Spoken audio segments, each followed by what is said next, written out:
is I did make it an intergenerational study Right. for the companion, because I want this to be sons, grandsons, nephews, cousins, dads. Fiction writers are a difference. Okay. Like, I just believe that we start having conversations with our imaginary friends, and then the ideas start flowing. And that's just a process of writing fiction. What's the model for manhood? So the model for manhood is biblically based in the sense of virtues. I would tell my boys, if we had people come into our home and they were doing repairs, I'm like, y'all go pay attention. Just go pay attention. Just go, stay out of their way, but go watch the plumber. Go watch the guy do this. What do you hope that this book does to help fill that gap? Find some wisdom. Thank you, Proverbs. Let's get in there and let's just keep honing in on what it really means to be a man. Hey, Mom, it's Trish. Every conversation, every story, and every resource I share has one purpose: to help you homeschool. Not by adding more to your plate, but by offering creative ideas and resources to awaken your child's sense of wonder. Because homeschooling isn't just about curriculum, it's about building a love of learning, discovery, and lifelong memories with your family. God has called us for this task. So take a deep breath and welcome to the greatest adventure of your life. Let's do this together. Guys, it's Trish with Hip Homeschool Conversations, and I am here for another conversation today, and it's a good one. You're going to love who we're talking to today. Today I'm talking with Kelda. She is the author of a wonderful series of new books that I have just finished reading. I'll get it up there in a minute. There, it's going to stay there.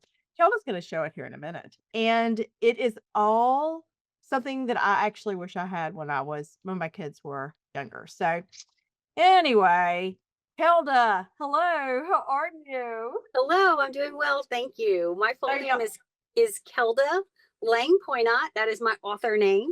That is what I go by, but most people just call me Miss Kelda. So it's just super easy that way. So y'all, there's a story behind this. I've only said her name like 6 times and I couldn't get it out right. So I said, Kelda, introduce yourself. And she's decided she's going to be Madonna. And so Or Cher. I'm just Miss Kelda. Cher. It's easy. It's easy. So it is so exciting to be here with Kelda. Kelda actually is a homeschooler and has been a homeschool consultant and all kinds of good stuff. So tell us about your experience and your background before we start this conversation. All right. By training, by education, I was a certified teacher. I was a school counselor. And then I went to a workshop and walked out of there like I'd been to a tent revival, and I'm going to be a homeschooler now. Like, the light switch came on and I'm like all about it. Okay. And that was when my oldest was a year old. So that was almost 30 years ago that I had this experience, and I never looked back. And we've just had a wonderful opportunity to be in homeschool communities and raise our children. We have 4 children. My husband and I have been married a long time. I can't tell you unless I do math how long we've been. It's over 30 years, but I don't think it's 35 yet. We're right in that, somewhere in there. We have just had such a wonderful experience homeschooling over the years, and it grew into consulting. It's grown into really setting up curriculums and helping families in high school, especially. I do an incredible amount of high school math tutoring. And on the rare occasions that I get to teach writing classes to students, that's really where my heart is, but I get paid real money to teach math. So she also has a bunch of other books besides these. So we will. I do. Yeah. This is, I think 10 and 11. I have to count all the time. This is a pretty fun? good run of publishing since 2016. That's great. That's wonderful. You need to mentor me into writing a book. So I would love it. So this book, though, y'all, is specifically written for boys. So how did this book come about? Was there a situation or an experience or something that was like, ding, ding, ding, ding, I need to write this? I really didn't have a story when I had the idea. I'll show it since you I know So this is Tribesmen, Circle of Elders, and then this is the companion. Looks exactly the same except different words down here. Companion, and the companion's actually a little thicker because you've got more pages to write in and take notes and ask questions. So I woke up. My husband and I were traveling for business, and I woke up one morning and I'm sitting at the table in the hotel, breakfast area, and I was like, I have to say these things out loud. And many of my story ideas come after a dream or after, first morning waking idea, or sometimes when I'm doing something random, I'm like, hang on, I have to say this out loud so I don't forget it because I was in the middle of something. So people just have to I hear me wish I could remember things I said out loud. speak I have to out loud. write Well, it. no, I'm relying on them to help me remember because I do Oh, have a place. No, here, pay attention. Pay okay. attention because I have to say this out loud and I may ask you a question later. There may be a quiz.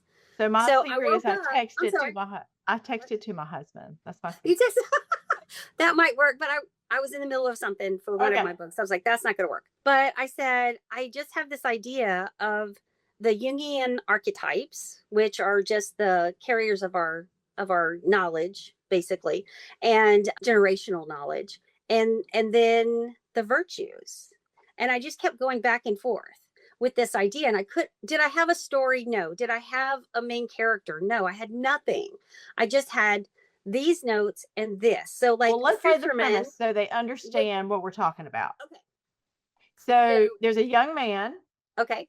right? Young man. And And he is go going ahead. through rites of passage, I guess Yes. that's the way you would say it. Yes.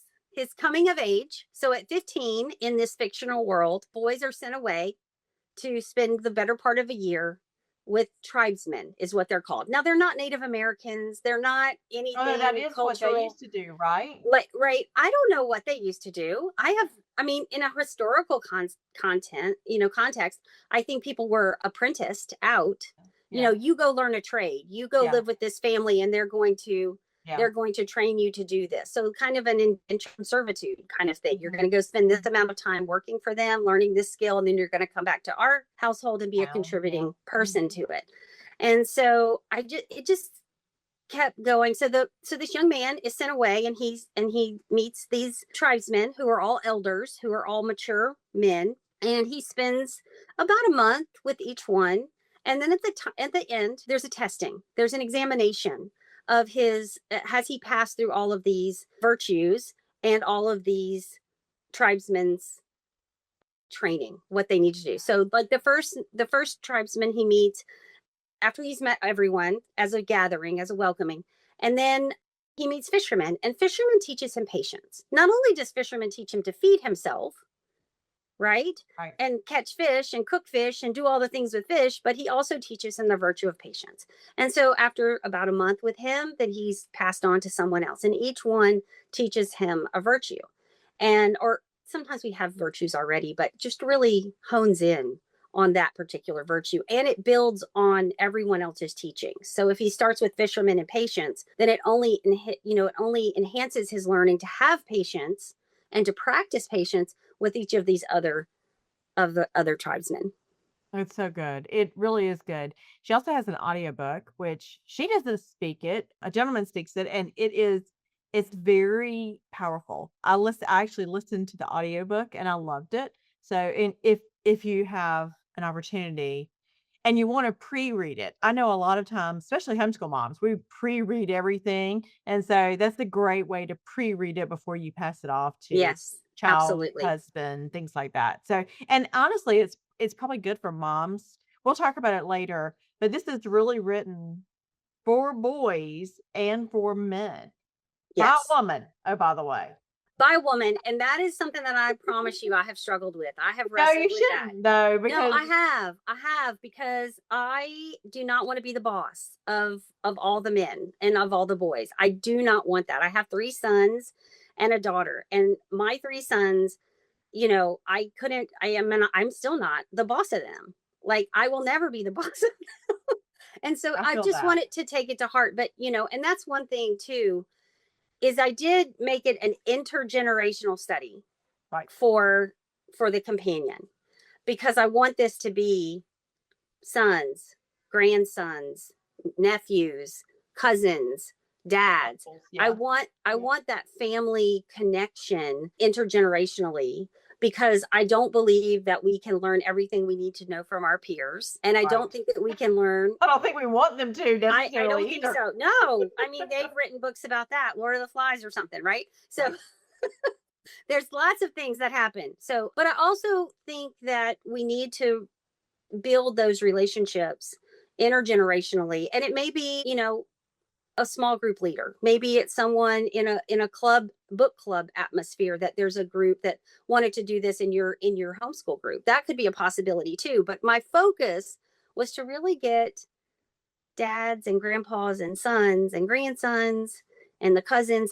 That's my heart. I think that would be so beautiful. And to know that as a mom, I am not capable to pass on all the things that my sons need ever, because as much as I would love to, and I speak to that a little bit in the story, that it would cripple them if they're not given an opportunity to have this rites of passage into manhood. So as a mom, you need to read the book. So you need to either listen or read. It's a very short book. It's not meant to be hard, right? No, my initial writing of this was thinking middle school boys. Right.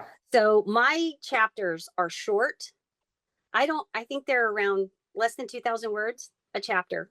Yep. Easy read. And I also intentionally made it so that if you had reluctant readers in your life, they wouldn't be punished by having to read another book. So I just wanted it to be very short chapters with that in mind. Now, it's 155 pages, essentially, 150 pages. But they're also double spaced. It's light spaced. It's not like, single. And there's a page every once in a while where there's literally one word on it or 3 words or whatever. So it is not hard reading, y'all. I would say it's a light read because it's a fun read. I will say that. It's easy reading. It's a very natural flow. You're curious as to what's going to come next. And so it's an easy read from that perspective. The thoughts even are not that hard or cumbersome in this book. In this story, the novel, they're very easy.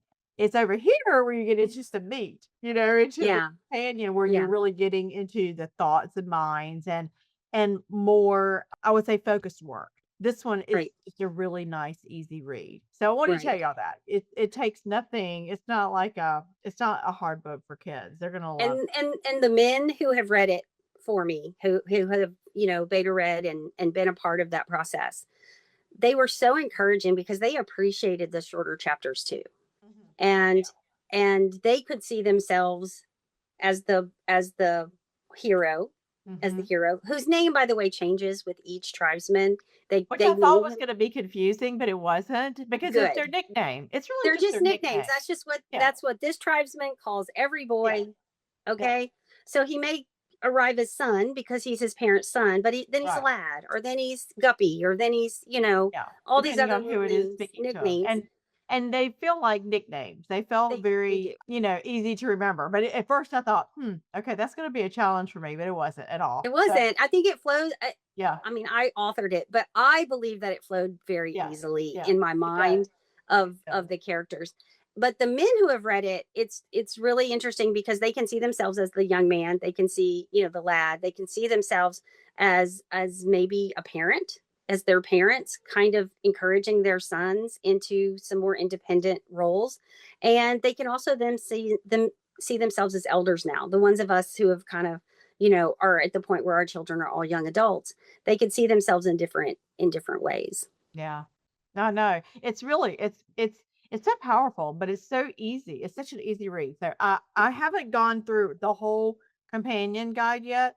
I've only gotten through the full book of, the book. But I've been working through the companion, and I love the companion too. So we talk about, one of the things that I think we need to really emphasize is that in this book, we talk about how manhood is not something you reach alone. It is something that you're walking into and almost brought into or introduced into by each elder. Talk about that. Why do you do it that way? Why did I do it that way? I don't know, because the story just came. So I just started writing it. No, fiction writers are a difference. Okay. Like, I just believe that we start having conversations with our imaginary friends. That's what I call them, my imaginary friends. And then the ideas start the ideas start flowing. And that's just a process of writing fiction, is that Well, you you have an know, rites interaction. of passage have been in history, like we were talking about earlier. Why do you think that was lost? Why do you think? I mean, I love that you brought it back for this book. I think it's so intriguing that you brought it back, and I think it's something that is valuable. And you know, homeschool moms have such great relationships and experiences with their kids. This almost gives dads a role, a place, a Right. history, and big memories that are important memories that are really launching. You know, this is the foundation where we're launching from. So Right. I think it's just beautiful. And the launching part doesn't start at 18. It No, doesn't start when you go drive them to their next step of college or military or wherever they're going next. That's not when it starts. The right. the process starts way back when they're Yeah. when they're 10, when they're 11, when they're 12. These are foundational things. I think that we are so isolated from many times we're isolated Oh, from from our our extended family. from Yeah. our extended families. We're isolated even as homeschoolers. If we live out, you Like know, me we in we're rural America. isolated from neighbors. We're isolated from a neighborhood. We may not even have you know, a space where we go as a whole that we go as a whole family to even like be with a whole lot of other families. Right. So if you're not really proactive in that as a homeschool, I mean, we find it isolating, and Mhm. I mean, not in a bad way. I mean, part of Right. that's the joy of that we do get to have this beautiful family unit, but when it comes to the bigger picture of why have we lost this as a society? I believe it's because we live independently and we live in isolation. Yeah. And not And just we have as a so homeschooler. focused on you doing it on your own. You know, Yes. it's become such a almost like that's something a rite of passage of for us, everybody, not just guys, not just boys. It's kind of stick to itiveness, and you do it all your own, and Right. it's kind of a it's almost a pride thing, where It I is. It's a pride thing. We don't want to be vulnerable. We don't want to be seen weak or yep, inferior in any way. Vulnerable. yep, These are all hard words to mhm, be mhm, expressed with that. And so I think mhm, that when we do learn that we can have real conversation, and that really that's the companion too, is because I wanted to give a jumping point. I didn't want if dads and grandpas wanted to read read this book with these boys. I wanted there to be a tool that they didn't have to think. mhm, They didn't have to do any homework on their own. right. You can open up the pages, start reading the questions. Oh, the scriptures are all right there for you to make a reference to. And it's as an educator, as someone who is trained in this, of course there's got to be something, a Right, curriculum that's going to go along right, with this. right, There are no real writing assignments in right. here. There's no essay questions. Thinking. There's some thinking There's thinking assignments. questions, but Yeah. you don't have to write, guys. There's no Right. writing involved. Yep. Required, I should That's say. If right. you want to take a little note or underline or bring a highlighter, that's great. Yep. Doodle in the margins. Right. But I did give like very specific little bullet points, so you don't have to write complete sentences if you wanted to write down an answer.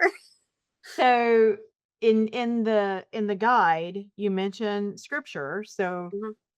what from your book's perspective, what is the definition of a healthy manhood? It's two-sided on that, and I'm going to go on a little tangent for a second, Okay. so bring me back here to this point in a minute if you need to, like, wrangle me in. And Okay.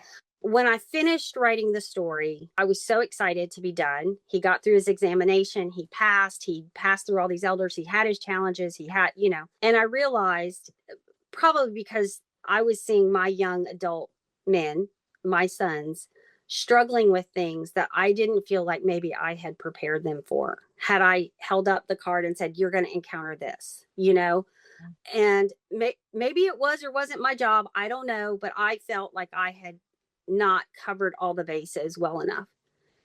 And then, so as thrilled as I was that the book was done, and yes, my target audience was these, early middle school boys, I knew instantly that it was weak. And, Charlotte Mason, Weak is not the we, right word. mm, Not complete. no, the story was watered down. Oh, I okay. was not, it was not complete. It was Oh, not you complete, mean Trish. not this book, but the previous edition. The previous edition that Oh, I okay. thought Because I was like, wait a minute. I don't think it's no, weak no, at no, no, all. no, no. I Okay. thought I would, no, this book is not weak. No, that's what I was like. No, Yeah. that's not what I'm saying. When I first finished the chapters Okay. and I'm realizing these are the things my sons are struggling with. These are the things that my high school boys are struggling with that I tutor. And oh, I'm wrestling. Like, oh, this story isn't enough. This story isn't enough. And that's where the vices come in. That's where the vices come in. And they're gonna get y'all too, Mom. Let me just tell Oh, you. they get me. I cried so hard writing. And the thing that I wanted to do with the vices was how would I introduce them? Literally, how would I introduce them? So I'm imagining this circle, because everything's a circle with tribesmen. I'm imagining this circle of like folding chairs in the basement of some, facility. And and we were all wearing name tags. That's what I imagined. Like, hello, my name is, right? Hello, my name is temptation. Hello, my name is fear. Hello, my name is, all the vices that come out of there. And that's how I wanted to. Yes, hello, my name is pride. I wanted to be sure to introduce the characters and the readers to these vices so that there is no reason that they didn't see them coming. Well, and it gives them an example of what it looks like, and even if they haven't personally yet experienced something like, I mean, all of us have probably experienced lust, but not, or pride or whatever the many different ones that are in there. But it shows them a different side of it, I guess is the way to say it. It's a very interesting way to introduce it. I was intrigued by it. But after I made those list of vices the night before I went to bed, and then the next day I started writing them. And I have to tell you that's where I really struggled to write the story. That's where it hit. Like I The was like, hard okay, part. this is the meat. This is Yeah. the meat of the book Yeah. and the stories. Then I'll have to go to Pride. I was gonna read one little piece of it. Where is it now? I'll never find it now. Here it is. Or here's Rage. So that's a good one. Hello, my name is Rage. I'm a hot-headed, angry force. I'm easily triggered by the trivial and innocently insignificant actions of others. Watch out because my responses are unacceptable, unpredictable. The slightest word sets me off. I was like, boy, yeah, it's so good. So it's really interesting the way it is. It's almost like it's a side trip, I guess. Would Yeah. you call it that? How would you call it? Yeah, I mean it's like a little interlude, like a little break in the story, a break from the story. And there's more to that. There's a lot more to that. I just stopped at the first paragraph. And there's things about that, like, okay, we've read this chapter and this experience, and we might take a break. We'll take a beat, right? And talk about something a little different. And you could either do it as like a continuation of that chapter, or you could do it separately. Well, it also feels like it's almost like compliments, because right after Rage is Caregiver. So it's almost like they're the antithesis of each other, Sometimes, and then sometimes it just happened that it butted right up against something that he had to learn. He had to learn, something in that. So the next sentence is, I have the potential to break things and harm others. Mm-hmm. That's a powerful. Yeah. I use my pain and we say, inflict he has a problem with his temper. She has a problem with her temper. No, it's rage. Yeah. It's rage. These are vices. These are things that we really have to wrestle with.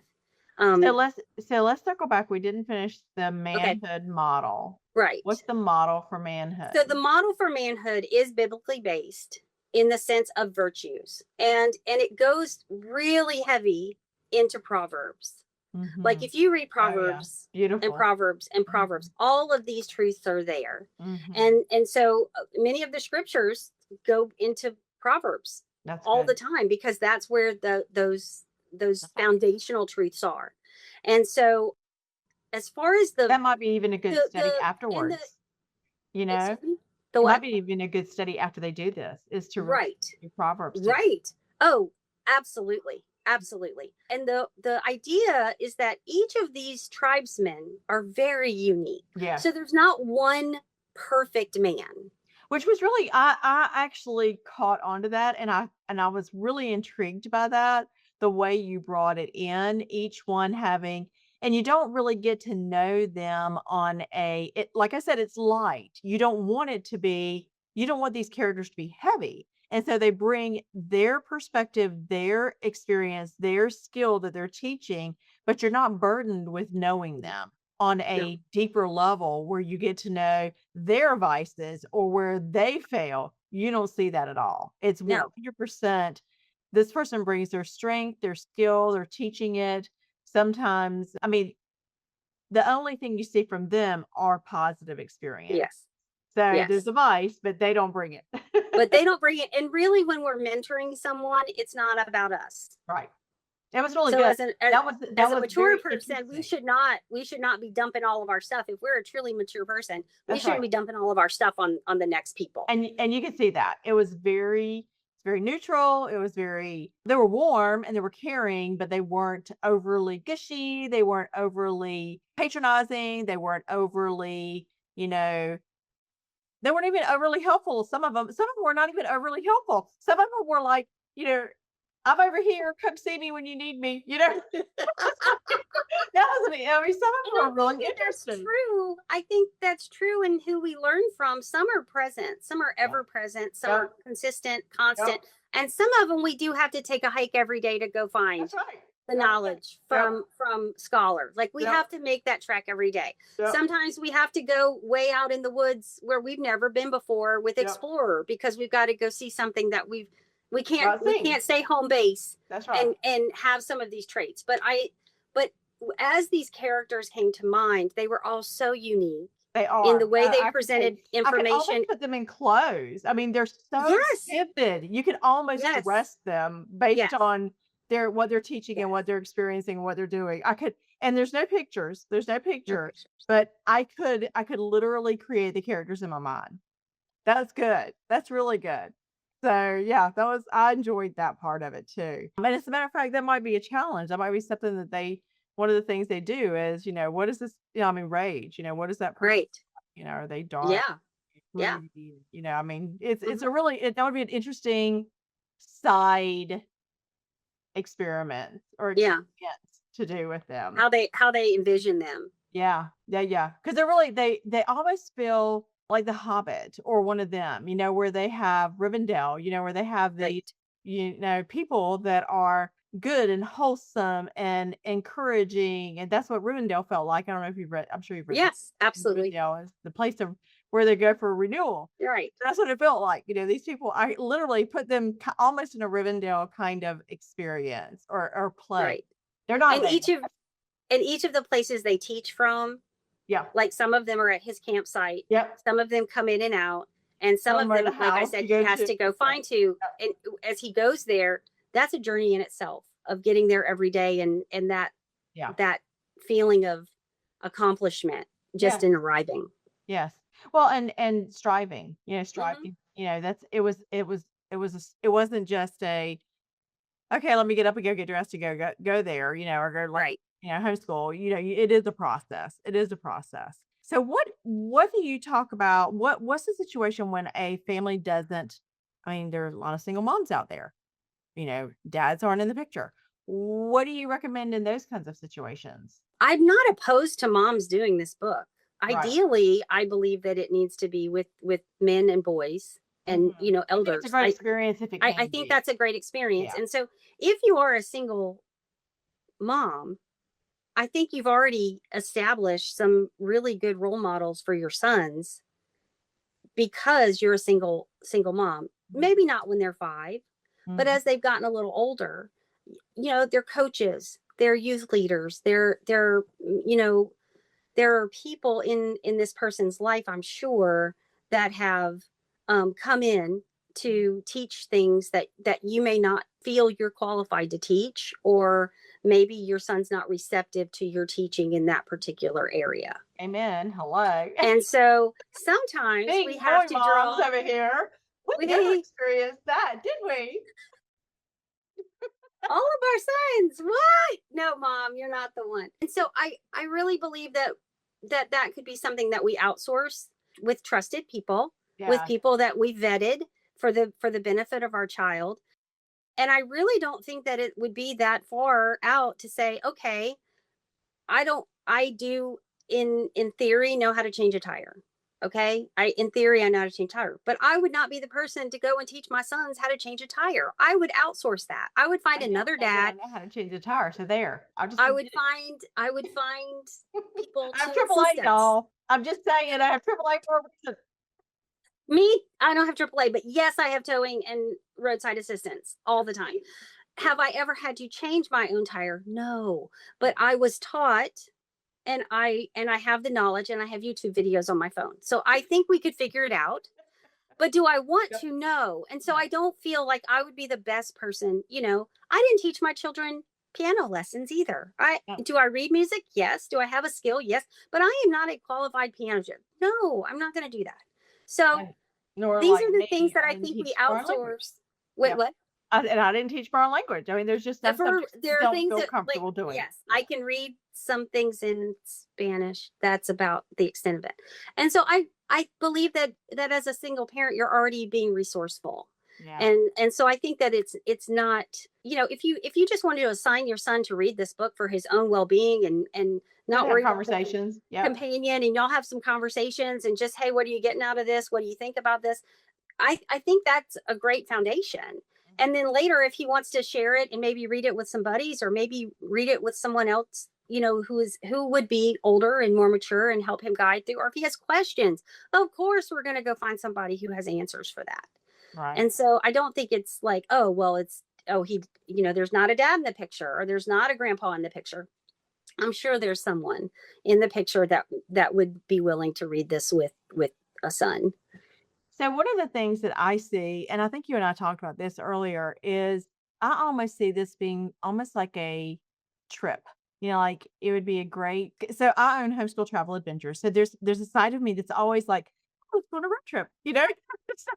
So there's a side of me that looks at this and goes, I could so see a dad and a granddad and a son going off and going to the beach and going, surf fishing or spear fishing or whatever, or going to the mountains and, doing their thing. I can so see this being a week-long trip for them. That's an experience that literally could last forever. I mean, this is and how beautiful a culmination. One of the things that, as I've thought about how could a family do this, and I would think, even if you don't live near someone, we have this technology right here. Mm-hmm. We could be on a video call, and we could take turns reading this out loud with our people. Or we could camp in the backyard. We don't even have to do right. But I'm saying, what if you don't live near your grandpa? Yeah. What if you don't live through your uncles and cousins? Could we get on a weekly call and do these chapters, read it together, maybe do some of the questions together, and then at the end of the companion, I kind of have this like skills section, and it's kind of like all these adulting things. And so some of it could be of just what could you do, resources, survival skills, and spirituality and recreation. Like these could be things that you figure out how we're going to do. So for me, this is the bushcrafty side. The first thing I bring to is practical skills. Not tying, read a road map, read signs. I'm like, yes, this is exactly what we do on our homeschool travel. I think these are great man skills. I would tell my boys, if we had people come into our home and they were doing repairs, I'm like, y'all go pay attention. Just go pay attention. Just stay out of their way, but go watch the plumber. Go watch the guy do this. Go, and they're all very resourceful. And I'd go, okay, the power tools are coming out. Y'all got to go learn how to use these. Like I would just go do that. So I believe that there are people who are skilled in these areas, that it's just wonderful if we can get some of those resources brought in and learn how to do this. But as a checklist, let's do all those things. So if a family does have this, if a family does have a dad and a granddad, and that is something, what role do moms play? I mean, obviously we're the ones that hand them the book and go, hey, Dad, you need to read this. But this is your summer reading. Yeah. As a possibility. I think being together on board. The mom in the story, she doesn't play a big role. No. She's a nurturer. She got him to this point, and now she has to trust. She has to trust. And I think that she cannot micromanage this aspect. Yes, it's a good experience. It's really, I wish we had this. We're Messianic, and we do something every year. We do Sukkot, which is where you camp in the backyard. We call it our camping Right. feast. So we Camping did a lot feast. of this stuff, ironically, through Sukkot, but it wasn't quite as organized. I mean, this is so nice and organized and planned out. It's like, oh, I really wish I'd had this so we could do it that way. But yeah, And that's what my goal was for yeah, that, is to make it, it as it is. simple as possible. Mm, What would, under these skills, what would we learn for money management? yeah. What could a young boy learn about money management? Job skills, household management, like things that you wouldn't even think about. And some of it, you might go down the list and you go, oh, you know what? We might need to learn how to paint a room. We're going to paint our bathroom. That's going to be our My next. poor kids, my poor kids are going, my mama prepared me really well. I'm just saying. Right. And because we were all a part of things that were happening. My kids started out in a Montessori school, and a Montessori school really believes in life experiences and things like that. And so we had tons of life experiences. And I think that's why it resonated with me so hard. It did remind me of a Montessori education Yeah. where they're very much involved in guiding. But that's Mm-hmm. in a Montessori world, you're not the teacher, you're the facilitator. And that's what these felt like. They felt very much like facilitators of learning. Right. And so I think that's why it probably resonated really hard with me. I mean, I loved it. So I really want to get on a call and really unpack it. So one of my final questions I have for you is, in a culture where young men feel confused, I mean, that's almost an understatement, about masculinity and sometimes lack even role models, what do you hope that this book does to help fill that gap? Kind of going back to, each of the tribesmen were very unique, Mhm. and the hero's experience with each one of them was very unique, and he took a piece of each one of their teachings. Like, he Mhm. took pieces of their teaching. Now, did he gravitate more toward one than another? Of course. You And said something earlier that I wanna bring up right here. okay, You said there was not one perfect man. there was not one perfect man. There isn't one perfect man, and That's we're bits right. of a lot of our experiences. And so, there's not one perfect anything That's right. except But God. God. God's the only perfect thing. And Right. so, as men, if you're confused, then let's investigate. Let's be curious. Let's even have a mindset of, I want to be a good man. I want to be a godly man. If these are the goals, then we're going to get in the word. We're going to find men who give this offering of their example of how they live. And in the Bible, y'all, if you remember, Yes. there's no perfect man in the Bible There's no either, perfect except for man. God.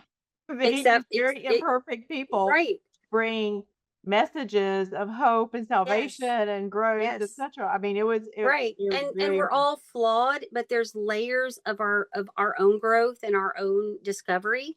And what we might have an idea about how to be a man, as even as a woman, we have an idea about what a man is, but it's not just because you are a certain age or you're in a certain position in your life. That has nothing to do with maturity and true manhood. To right. me, I believe that it is a process, and that there and I I've been with my husband for decades, Mhm. decades. Like, we were babies when we met in high school. And I love seeing the different stages that we've gone through in that maturity process. I am not the same girl that I was at 16, 17 years old. Thank goodness. Right. I would be not, that would not be a grand thing. So we're always growing in that process. And so I think that when there's confusion, okay, why are we confused? What's confusing us? How can we investigate and find the answers? And God is not a How God of confusion. Get in the Word. exactly, get in the word, find some wisdom. Thank you, Proverbs. Let's get in there, and let's just keep honing in on what it really means to be a man. First of all, what it means to be a good man, a godly man. And through that, a you're going to be strong in your marriage. You're going to be strong. You're going to have a strength for your parenting, because you've done the work to grow. Mm-hmm. So good. So good. How do people find you? How do they get in touch with you? If they're interested, number one, about the book, I mean, it's sold everywhere that great books are sold, right? But if they're interested in talking with you and getting to know you and finding out more about how to interact with you, how do they find you? Okay. I do have a little bit of a presence on Facebook. I do have websites, KeldaLaingPoynot.com. And now we also have TRIBESMENCircleOfElders.com. And so, Oh, yes, yay. I And didn't even think I so went out there and looked at that. I'll have to go look at it. and so it's just got some basic information. Okay. Just it's new. It's new. This is Okay, just okay. Maybe that's why I didn't know about it. is the book. So now we're coming along to, a 6-month-old website or something. Like, it's still just in its growing process, but that is a way to reach out to me and to contact me through the website. And you also have your own website, right? Kelda Laing. I do, KeldaLaingPoynot.com. And that's just where I have my homeschool resources. I have my Other my book. different novels. Other And I also have things I like to speak about. So if someone, Homeschool yes, action verb. Homeschool is an yes, action verb. So she has homeschool is an other books action over verb. there.